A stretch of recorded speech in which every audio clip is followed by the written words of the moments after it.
Ce que tu n'as jamais vu, faut pas dire que ça n'existe pas. Je m'appelle Yabo et je parle avec les revenants. Même si la science dit que parler avec eux, c'est pas possible, genre ce sont des amis imaginaires que les enfants inventent, moi je vous dis que ça peut être très très réel chez certaines personnes. J'ai 36 ans aujourd'hui, hein, mais c'est quand j'avais 3 4 ans que j'ai commencé à les voir. Tu veux savoir comment ça a commencé? Ok, je vais t'expliquer. Mais avant, abonne-toi. Je suis nigériane, mais j'ai grandi à Agboville, une ville du sud de la Côte d'Ivoire.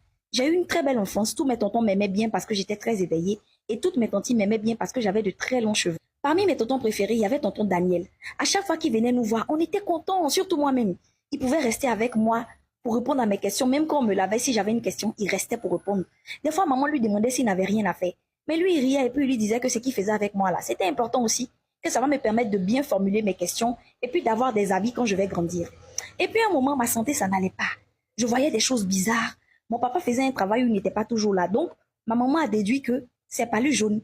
Ça n'allait tellement pas qu'elle a diminué la longueur de mes jolis cheveux. Je passais mes journées maintenant couchée sur une latte au lieu de mettre ma main partout comme avant.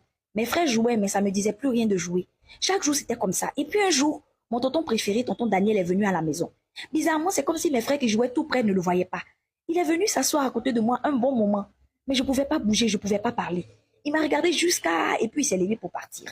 Quand il est parti net, j'ai pu bouger, j'ai pu parler. Donc j'ai demandé à mes frères, vous n'avez pas vu tonton Daniel?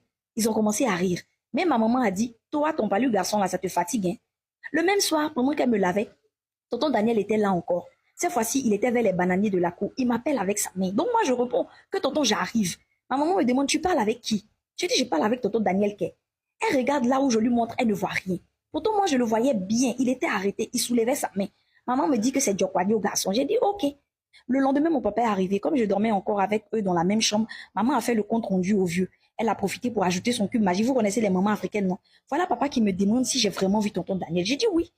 Il me demande comment tonton Daniel était. Je dis, il était bizarre. Il parlait pas comme d'habitude. Il me regardait seulement et puis faisait signe avec sa main.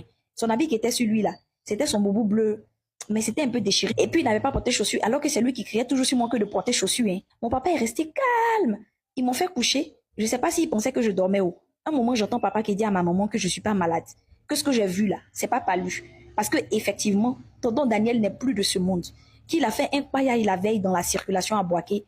Que quand ils l'ont fait sortir de sa voiture, c'est son boubou bleu qu'il avait porté et puis ses chaussures étaient restées coincées dans son véhicule.